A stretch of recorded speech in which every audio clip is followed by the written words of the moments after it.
আসসালামু আলাইকুম সবাইকে। প্রিভিয়াস ভিডিওতে আমরা ব্যাকটেরিয়ার আকৃতিগত ক্লাসিফিকেশন পর্যন্ত কভার করতে পেরেছি। আজকে আমরা আরও ২টি ক্লাসিফিকেশন পড়ব, যেটি আপনাদের সিলেবাস বহির্ভূত কিন্তু খুবই ইম্পর্টেন্ট। আচ্ছা, তাহলে আমরা প্রথমে দেখি রঞ্জন ভিত্তিক ক্লাসিফিকেশন, মানে এটা আপনি ব্যাকটেরিয়ার স্টেইনিং প্রপার্টির উপর ভিত্তি করে ব্যাকটেরিয়াকে কিভাবে ক্লাসিফাই করবেন। আর এই পদ্ধতিটা আবিষ্কার করেছেন হচ্ছে হ্যান্স ক্রিশ্চিয়ান গ্রাম। এই কারণে আপনারা শুনে থাকবেন যে gram positive bacteria, gram negative bacteria. এই গ্রামটা মূলত হচ্ছে ওনার নাম থেকে আসছে। এটা কেজি, ওইসব কেজি, গ্রাম এইসব কোনো কিছু থেকেই আসে নাই। আচ্ছা, তাহলে আমরা দেখি যে ব্যাকটেরিয়ার স্টেইনিং প্রপার্টির উপর ভিত্তি করে যে ক্লাসিফিকেশনটা করি। আচ্ছা, এটা মূলত হচ্ছে আমাদের গ্রাম স্টেইনিংটা জানতে হবে। দেখুন, গ্রাম স্টেইনিং এ হচ্ছে 4টা স্টেপস আছে। আপনাদের বইও দেওয়া আছে, কিন্তু স্টেপসগুলো আলাদা করে দেওয়া নাই, ওইভাবে সুন্দর করে মেনশন করা নেই, এই কারণে আমি আলাদাভাবে লিখে দিচ্ছি আপনাদেরকে। তো ফার্স্ট স্টেপ হচ্ছে primary staining.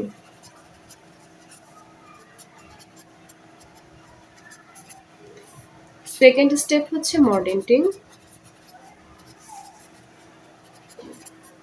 Third decolorization. Fourth counter staining.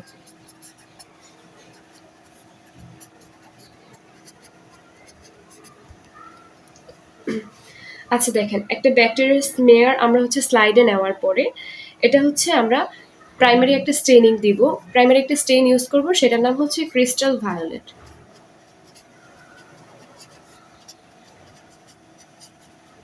ওকে, ক্রিস্টাল ভায়োলেট দেওয়ার পরে আমরা হচ্ছে 1 মিনিটের মতো ওয়েট করব। ওয়েট করে তারপরে হচ্ছে আমরা যেটা করি, ল্যাবে হচ্ছে কি এটাকে আমরা ডিস্টিল ওয়াটার দিয়ে ওয়াশ করে ফেলি। তারপরে আমরা হচ্ছে মর্ডেন্টিং স্টেপে যাই। মর্ডেন্টিং করি আমরা লোগো সাইরিন দিয়ে। সেম ওয়েতে আমরা হচ্ছে এটাকে 1 মিনিটের মতো রাখি, তারপরে হচ্ছে গিয়ে আমরা আবার ডিস্টিল ওয়াটার দিয়ে ওয়াশ করে ফেলি। তারপরে হচ্ছে ডিকালারাইজেশন। ডিকালারাইজেশন আমরা করি হচ্ছে অ্যালকোহল অথবা ইথার দিয়ে। আমরা ডিকালারাইজেশন করার পরে আবার হচ্ছে ডিস্টিল ওয়াটার দিয়ে ওয়াশ করব। তারপর হচ্ছে আমরা কাউন্টার স্টেইনিং করব। কাউন্টার স্টেইনিং করব হচ্ছে সেফরানিন দিয়ে। তারপর সেম ওয়েতে কিছু সময় 30 মিনিটসের মতো রেখে আমরা হচ্ছে এটাকে আবার 30 সেকেন্ডসের মতো রেখে সেটাকে আমরা আবার হচ্ছে ডিস্টিল ওয়াটার দিয়ে ওয়াশ করে ফেলব। ঠিক আছে, এখন আমরা জাস্ট এই জিনিসটা আপনারা একটু লিখে রাখবেন। আচ্ছা দেখেন,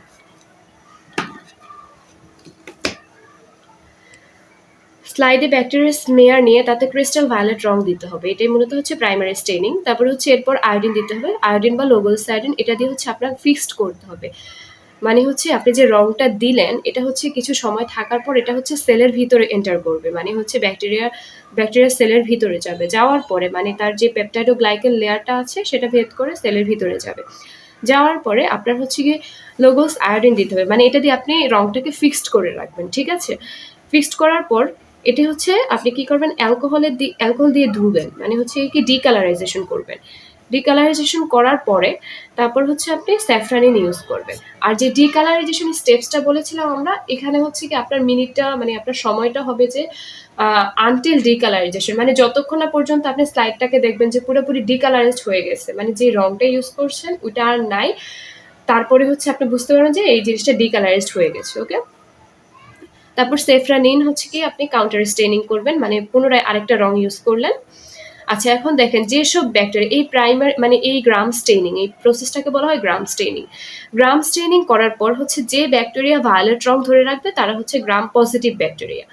তারপর হচ্ছে যেটা হচ্ছে আপনার স্যাফরানিনের রংটা ধরে রাখবে, দেখেন যেসব ব্যাকটেরিয়ার ভায়োলেট রং ধুয়ে চলে যাবে এবং স্যাফরানিনের রংটা ধরে রাখবে সেটা হচ্ছে গ্রাম নেগেটিভ ব্যাকটেরিয়া, ফলে এটা দেখতে হচ্ছে পিঙ্ক হবে, পিঙ্ক থেকে রেডিশ হবে। ঠিক আছে, তাহলে দেখেন এখন বলতে পারেন যে এটা কেন গ্রাম পজিটিভের ক্ষেত্রে এরকম, গ্রাম নেগেটিভের ক্ষেত্রে এরকম। তাহলে আমরা একটু লিখি, এটা হচ্ছে গ্রাম পজিটিভ ব্যাকটেরিয়া আর এটা হচ্ছে গ্রাম নেগেটিভ ব্যাকটেরিয়া। ওকে, এখন গ্রাম পজিটিভ ব্যাকটেরিয়ার ক্ষেত্রে আমরা জানি যে হচ্ছে গিয়ে তার সেল ওয়ালে হচ্ছে কি থাকে, থিক পেপটাইডোগ্লাইকেন লেয়ার থাকে, তাই না? এই পেপটাইডোগ্লাইকেন লেয়ারটা ধরেন আমরা জাস্ট এটা সেল ওয়াল আঁকছি, ওকে? আমরা সেলের অন্যান্য স্ট্রাকচার রাখি না, এটা হচ্ছে সেল ওয়াল। সেল ওয়াল তো হচ্ছে এই যে লেয়ারটা আঁকছি আমরা মেনলি হচ্ছে পেপটাইডোগ্লাইকেন লেয়ারটা। এখানে পেপটাইডোগ্লাইকেন লেয়ারটা কি থাকে, thick peptidoglycan layer, about 40 to 50 layers থাকে, ওকে? 40 to 50 layers. আর গ্রাম নেগেটিভ ব্যাকটেরিয়ার ক্ষেত্রে পেপটাইডোগ্লাইকেন লেয়ারটা থাকে থিন, থিন পেপটাইডোগ্লাইকেন লেয়ার, মানে পিজি ব্যাকবোনটা এটা থাকে হচ্ছে কি আপনার thin, about 1 to 2 layers, okay? আচ্ছা দেখেন, তাহলে যখন আমরা প্রাইমারি স্টেনিং করব, প্রাইমারি স্টেনিং করার পরে হচ্ছে কি রংটা হচ্ছে আমরা যেহেতু কিছু সময় ওয়েট করলাম, রংটা হচ্ছে এই পেপটাইডোগ্লাইকেন লেয়ারটা ভেদ করে হচ্ছে ধরেন এটা হচ্ছে ইনার পোর্শন, হ্যাঁ? এটা হচ্ছে গিয়ে সেলের ইনার পোর্শনটা, সেলের ভিতরে রংটা ঢুকে গেছে, হ্যাঁ? তারপর আমরা কি করলাম, মর্ডেন্টিং দিয়ে রংটাকে হচ্ছে মর্ডেন্টিং করে হচ্ছে আমরা রংটাকে আরো ফিক্সড করলাম। ফিক্সড করার পর তারপর হচ্ছে ডিকালারাইজেশন করব। ডিকালারাইজেশন করলে দেখেন এটা অলরেডি হচ্ছে রংটা সেলের ভিতরে ঢুকে গেছে, তার মধ্যে হচ্ছে আমার পেপটাইডোগ্লাইকেন লেয়ারটা থিক, দ্যাট মিনস আমার সেলের ভিতরে হচ্ছে এখনো ক্রিস্টাল ভায়োলেটটা থেকে যাবে, মানে প্রাইমারি স্টেইনটা এখনো থেকে যাবে। ফলে আপনি যদি পরবর্তীতে কাউন্টার স্টেইনিং করেন, আপনার মেইনলি হচ্ছে কি আপনার যে ব্যাকটেরিয়া যে কালারটা শো করবে এটা হচ্ছে ক্রিস্টাল ভায়োলেট, মানে প্রাইমারি স্টেইনিং এর যে কালারটা। এই কারণে এটা হচ্ছে কি আপনার দেখতে, মানে মাইক্রোস্কোপের নিচে যদি আপনারা দেখেন গ্রাম পজিটিভ ব্যাকটেরিয়া দেখতে হচ্ছে পার্পল কালার হবে, মানে প্রাইমারি স্টেইনিং এর কালারটাই হবে, মানে এই যে প্রাইমারি স্টেইনিং এটার কালারটাই হবে, ওকে? আর হচ্ছে গ্রাম নেগেটিভ ব্যাকটেরিয়ার ক্ষেত্রে দেখেন, গ্রাম নেগেটিভ ব্যাকটেরিয়ার ক্ষেত্রে হচ্ছে পেপটাইডোগ্লাইকেন লেয়ারটা থিন আমরা জানি, তাহলে হচ্ছে প্রাইমারি স্টেনিং ক্রিস্টাল ভায়োলেট দিলাম, এটা হচ্ছে সেলের ভিতরে গেল, তারপর হচ্ছে আমরা লোগো সাইরেন দিয়ে ফিক্সড করলাম। দেখেন আমরা ডিকালারাইজ করলে এটা হচ্ছে ইজিলি ওয়াশ আউট হয়ে যাবে, কারণ হচ্ছে সেল লেয়ারটা খুবই, মানে পেপটাইডোগ্লাইকেন লেয়ারটা হচ্ছে খুবই থিন, সেই কারণে। তাহলে দেখেন আপনি পরবর্তীতে কাউন্টার স্টেনিং করবেন, কাউন্টার স্টেনিং করলে হচ্ছে স্যাফরানিনের যে রংটা ওইটাই মূলত হচ্ছে আপনার মাইক্রোস্কোপের নিচে দেখাবে। এই কারণে গ্রাম নেগেটিভের কালারটা হবে মাইক্রোস্কোপের নিচে পিঙ্ক কালার, ওকে? আশা করি আপনারা বুঝতে পারছেন। দেখেন এখন এখানে একটা এক্সাম্পল দেওয়া আছে যে গ্রাম পজিটিভ ব্যাকটেরিয়ার হচ্ছে ব্যাসিলাস সাবটাইলিস, তারপর হচ্ছে গ্রাম নেগেটিভ ব্যাকটেরিয়া হচ্ছে গিয়ে সালমোনেলা টাইফি। আচ্ছা এখন দেখেন চিকিৎসা ক্ষেত্রে স্টেইনিং এর গুরুত্বটা মেনশন করা আছে। পেনিসিলিন বা পেনিসিলিন জাতীয় অ্যান্টিবায়োটিক শুধু গ্রাম পজিটিভ ব্যাকটেরিয়ার উপর কাজ করতে পারে। এখন দেখেন পেনিসিলিন, পেনিসিলিনটা মূলত হচ্ছে একটা সেল ওয়াল অ্যাক্টিং অ্যান্টিবায়োটিক্স, এটা হচ্ছে ফার্স্ট অ্যান্টিবায়োটিক্স, তাই না? যেটা হচ্ছে স্যার আলেকজান্ডার আবিষ্কার করেছেন, আর ওটা হচ্ছে একটা ছত্রাক থেকে আবিষ্কার করেছেন, ওকে? পেনিসিলিন, পেনিসিলিনটা কি একটা হচ্ছে সেল ওয়াল অ্যাক্টিং অ্যান্টিবায়োটিক্স। আচ্ছা দেখেন পেনিসিলিনটা কিভাবে কাজ করবে, যে পেপটাইড ও গ্লাইকেন লেয়ারটা আছে না, এটার হচ্ছে সিনথেসিস, এটা যেভাবে ফরমেশন হবে ওই প্রসেসটাকে স্টপ করে দেবে। ফলে হচ্ছে দেখেন আপনার সেলটা হচ্ছে, দেখেন আপনার সেল ওয়াল হচ্ছে পেপটাইড ও গ্লাইকেন, এই জিনিসটাকে হচ্ছে কি ফরমেশনটাকে হচ্ছে কি আপনার স্টপ করে দেবে। ফলে দেখেন এই জায়গাতে হচ্ছে পোর তৈরি হতে পারে, যে হচ্ছে পোর তৈরি হওয়ার ফলে বাইরে থেকে হচ্ছে ওয়াটার এন্টার করবে, ওয়াটার এন্টার করে হচ্ছে গিয়ে ব্যাকটেরিয়ার সেলটা, এটা হচ্ছে ইনার পোর্শন, বুঝছেন? এটা হচ্ছে ব্যাকটেরিয়ার সেলের পোর্শনটা ধরে। ফলে কি করবে, এটা হচ্ছে ব্যাকটেরিয়াটাকে লাইসিস করে ফেলবে, মানে হচ্ছে ব্যাকটেরিয়াটাকে ভেঙে ফেলবে, কিল করে ফেলবে, ওকে? তাহলে পেনিসিলিনটা আমরা জানলাম যে কি, পেনিসিলিন একটা সেল ওয়াল অ্যাক্টিং অ্যান্টিবায়োটিক্স, এটা হচ্ছে মেইনলি পেপটাইড ও গ্লাইকেন লেয়ার উপরে কাজ করে, হ্যাঁ? এখন আরো স্পেসিফিক্যালি বলতে গেলে পেনিসিলিন হচ্ছে একটা মানে একটা অ্যান্টিবায়োটিক্স যেটা গ্রাম পজিটিভ ব্যাকটেরিয়ার এগেনস্টে দেওয়া হয়, ঠিক আছে? এখন বলতে পারেন যে গ্রাম নেগেটিভেরও তো হচ্ছে পেপটাইড ও গ্লাইকেন লেয়ার আছে, তাহলে হচ্ছে কেন আমরা শুধু গ্রাম পজিটিভের ক্ষেত্রে দিচ্ছি? কারণ গ্রাম নেগেটিভের ক্ষেত্রে এখানে মনে আছে যে একটা পেপটাইডোগ্লাইকেন লেয়ারটা থিন থাকে আর একটা স্পেস থাকে, এটাকে বলা হয় পেরিপ্লাজমিক স্পেস, ওকে?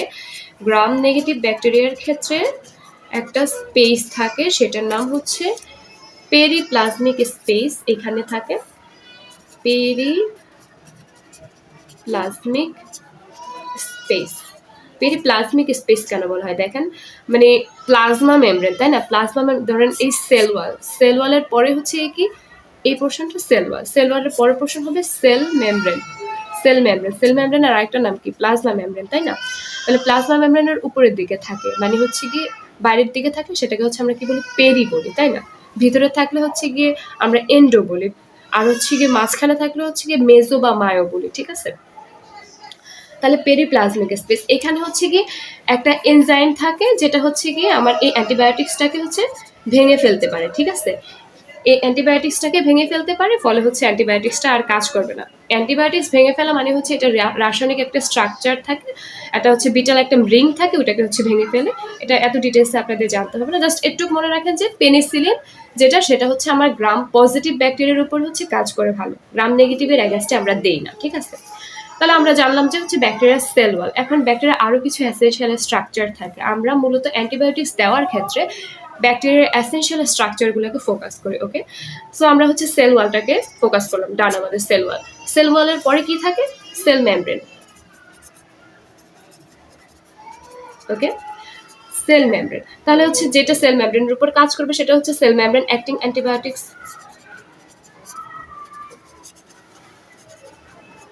আপনারা জাস্ট নামটা মনে রাখতে পারেন, কিন্তু আপনাদের বই হচ্ছে জাস্ট 2টা অ্যান্টিবায়োটিক্স এর কথা মেনশন করা আছে, কারণ আমি হচ্ছে যে টোটাল 4টা অ্যান্টিবায়োটিক্স আমরা দিই, 4টা মানে টার্গেট সাইটের উপর ভিত্তি করে অ্যান্টিবায়োটিক্সগুলো দিই, সেগুলো হচ্ছে আমি জাস্ট ইনক্লুড করে দিচ্ছি। আপনারা চাইলে মনে রাখতে পারেন, আর না হলে আপনাদের বইয়ে যে 2টা আছে ওই 2টাই জাস্ট মনে রাখবেন, ওকে?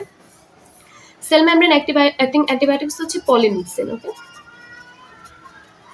আচ্ছা, সেল মেমব্রেনের পরে হচ্ছে আরেকটা কি আছে যে আপনার রাইবোসোম, তাই না? এখন আপনি বলতে পারেন যে এটা রাইবোসোম অ্যাক্টিং অ্যান্টিবায়োটিক্স না, মূলত হচ্ছে নামটা হবে প্রোটিন সিনথেসিস ইনহিবিটর।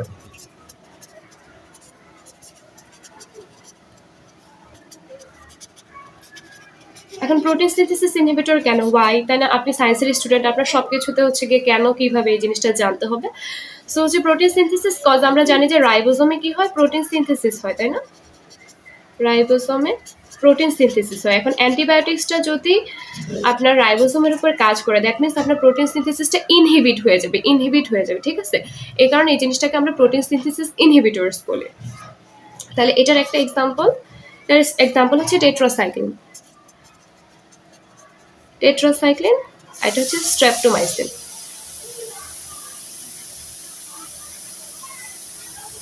তাহলে এখন আপনারা টুকিটাকি ট্রিটমেন্ট করতে পারবেন, যেমন একটা গ্রাম পজিটিভ ব্যাকটেরিয়া দিয়ে কোনো ডিজিজ হলে সেখানে আপনি হচ্ছে পেনিসিলিন দিতে পারেন, তাই না? আর গ্রাম নেগেটিভ ব্যাকটেরিয়া হলে সেখানে আপনি হচ্ছে প্রোটিন সিনথেসিস ইনহিবিটরস গুলো দিতে পারেন। এখন বলতে পারেন যে সেল মেমব্রেন অ্যাক্টিং অ্যান্টিবায়োটিক্স গুলো কেন দিই না? কারণ হচ্ছে কি এটা ব্যাকটেরিয়ার সেল মেমব্রেনটা কি ফসফোলিপিড বাইলেয়ার, মানে হিউম্যান সেল মেমব্রেনের সাথে অনেক মিলে। এই কারণে আমরা খুবই লিথাল কন্ডিশন না হলে আমরা হচ্ছে সেল মেমব্রেন অ্যাক্টিং অ্যান্টিবায়োটিক্স গুলো ইউজুয়ালি দিই না, কারণ হচ্ছে এটা দেখা যায় আমার হিউম্যান বডিরও হচ্ছে ক্ষতি করতে পারে, ওকে? প্রোটিন সিনথেসিস ইনহিবিটরস, তারপরে হচ্ছে কি আমরা নিউক্লিক অ্যাসিড সিনথেসিস ইনহিবিটর কয়েকটা আসে, অথবা cell antibiotics acting on nucleus বলবো না, নিউক্লিক অ্যাসিড, তাহলে এটার নাম হবে যে আপনার আইসোনিয়াজাইড ম্যাট্রোডোটাল, আর অনেকগুলো আছে। সো এটা হচ্ছে মনে রাখতে পারেন, এটা হচ্ছে কি আপনাদের যক্ষার একটা ওষুধ, ঠিক আছে? এই যে টিবি হয়, বাংলাদেশে তো টিবি আগে অনেক কমন ছিল, এই আইসোনিয়াজাইড টিবির হচ্ছে কি একটা ওষুধ হচ্ছে আইসোনিয়াজাইড, ওকে? তাহলে আমরা দেখি এখন পেনিসিলিন জাতীয় অ্যান্টিবায়োটিক্স, কারণ পেনিসিলিন জাতীয় আরো অনেক অ্যান্টিবায়োটিক্স আছে, যেমন সেফালোস্পোরিন, আরো অন্যান্য অ্যান্টিবায়োটিক্স আছে।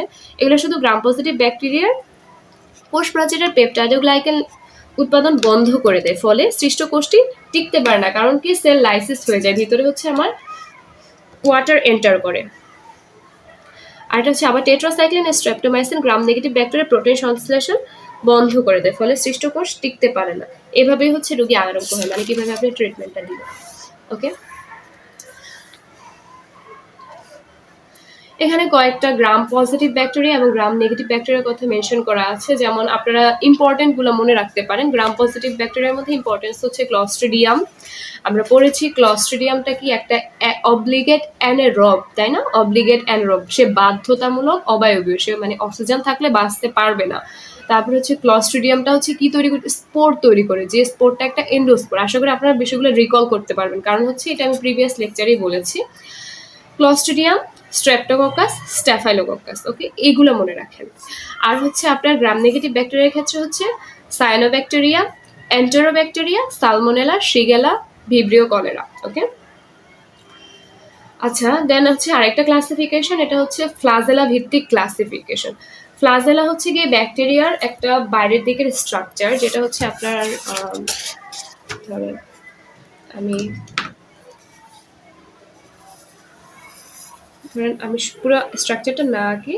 ধরেন এটা হচ্ছে কি সেল ওয়াল আঁকলাম, ধরেন এটা হচ্ছে ক্যাপসুলেটেড ব্যাকটেরিয়া, বাইরের দিকে ক্যাপসুল আছে। এগুলো কিন্তু এসেনশিয়াল স্ট্রাকচার না। এসেনশিয়াল স্ট্রাকচার মানে কি, যেই স্ট্রাকচারগুলো মানে একদম আবশ্যিক স্ট্রাকচার, এগুলো হচ্ছে সব ব্যাকটেরিয়াতে থাকবে, ঠিক আছে। এগুলো না থাকলে একদম ধরেন সার্ভাইভই করতে পারবে না, যেটা হচ্ছে কি মানে সব ব্যাকটেরিয়াতে থাকবে থাকবে না থাকলে সার্ভাইভ করতে পারবে না। এই কারণে দেখেন আমরা হচ্ছে কি এই অ্যান্টিবায়োটিক্স দেওয়ার ক্ষেত্রে এসেনশিয়াল স্ট্রাকচারগুলোর উপর মানে এসেনশিয়াল স্ট্রাকচারগুলোকে আমাদের টার্গেট সাইট বানাইছি, ঠিক আছে। না থাকলে সার্ভাইভ করতে পারবে না।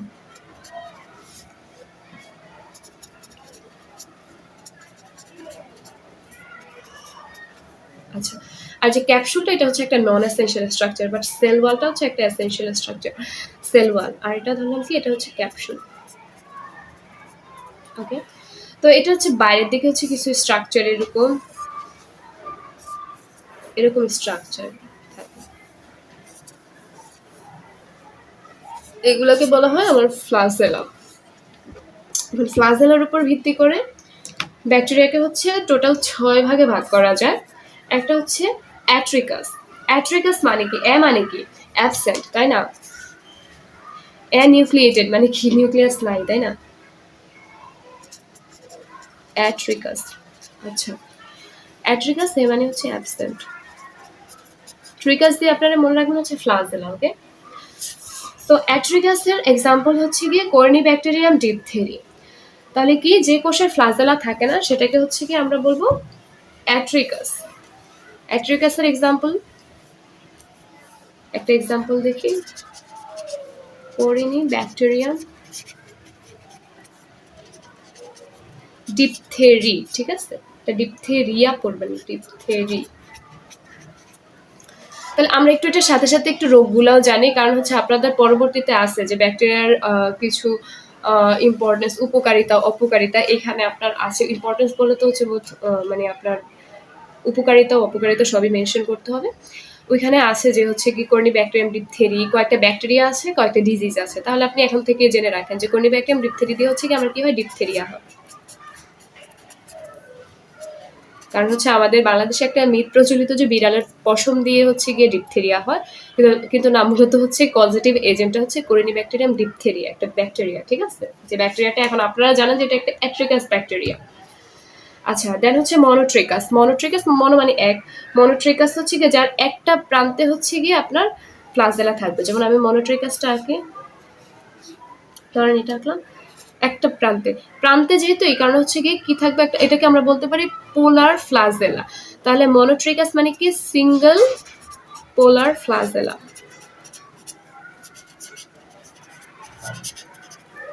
আচ্ছা, সিঙ্গেল পোলার ফ্লাজেলা, সো এটা হচ্ছে কি মনোট্রিকাস।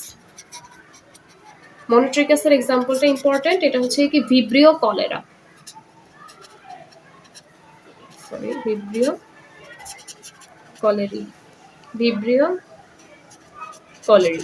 ভিব্রিও কলেরি দিয়ে হচ্ছে আপনাদের হচ্ছে কলেরা হয়।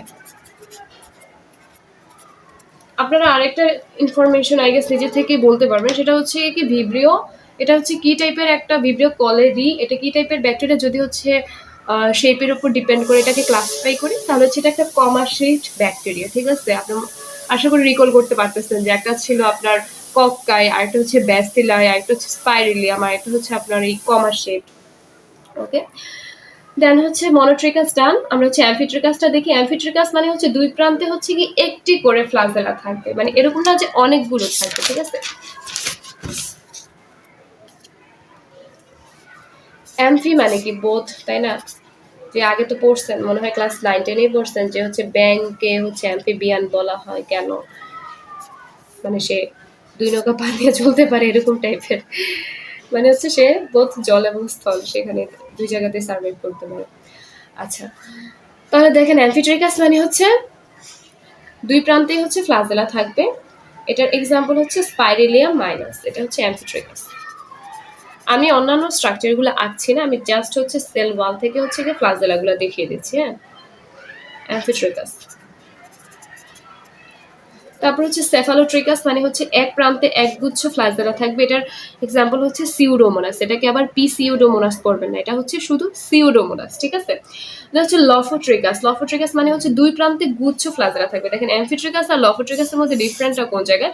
লফোট্রিকাস হচ্ছে কি গুচ্ছাকারে ফ্লাজেলা থাকবে, আর হচ্ছে অ্যাম্ফিট্রিকাস হচ্ছে সিঙ্গেল, মানে দুই প্রান্তেই হচ্ছে পোলার ফ্লাজেলা থাকবে।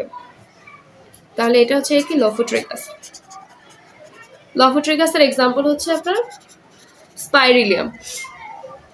আর আরেকটা ইম্পর্টেন্ট, এটা হচ্ছে আপনাদের এখান থেকে সবচেয়ে ইম্পর্টেন্ট তিনটা যদি বলি, একটা হচ্ছে অ্যাট্রিকাস, মনোট্রিকাস, আর একটা হচ্ছে পেরিট্রিকাস। ওকে, পেরিট্রিকাস হচ্ছে কি আপনার পেরি মানে কি বললাম না, চারদিকে। পেরিট্রিকাস, পেরিট্রিকাস হচ্ছে চারদিকে ফ্লাজেলা থাকবে। এই যে ধরেন আমরা সেলওয়ালটা আঁকলাম, চারদিকে ফ্লাজেলা থাকবে। আর এটার উদাহরণ হচ্ছে সালমোনেলা টাইফি, এটা দিয়ে হচ্ছে টাইফয়েড হয়, তাই না? সালমোনেলা টাইফি, এটা দিয়ে হচ্ছে টাইফয়েড হয়। আচ্ছা ঠিক আছে। আচ্ছা দেখেন এই ফ্লাজেলার ইম্পর্টেন্সটা কি, যেটাতে যত বেশি ফ্লাজেলা তার মুভমেন্টটা তত বেশি, তাই না? দেখেন যেটা অ্যাম্ফিট্রিকাস সেটা তো এত বেশি মোবাইল না, তাই না? যেটা হচ্ছে মনোট্রিকাস সেটা চাইতে অবভিয়াসলি পেরিট্রিকাসটা হচ্ছে বেশি মোবাইল হবে, তাই না? আচ্ছা, তাহলে আমাদের এখন দুইটা ক্লাসিফিকেশন ডান। একটা হচ্ছে স্টেইনিং প্রপার্টির উপর ভিত্তি করে আমরা ব্যাকটেরিয়াকে কিভাবে ক্লাসিফাই করি, একটা হচ্ছে gram positive gram negative broadly, আর একটা হচ্ছে কি ফ্লাজেলা ভিত্তিক ক্লাসিফিকেশন, এটা হচ্ছে মনোট্রিকাস, অ্যাম্ফিট্রিকাস, মনোট্রিকাস, অ্যাট্রিকাস, সেফালোট্রিকাস, লফোট্রিকাস, পেরিট্রিকাস। এই জিনিসগুলো হচ্ছে আপনাদের অ্যাডমিশন টেস্টের জন্য অনেক ইম্পর্টেন্ট।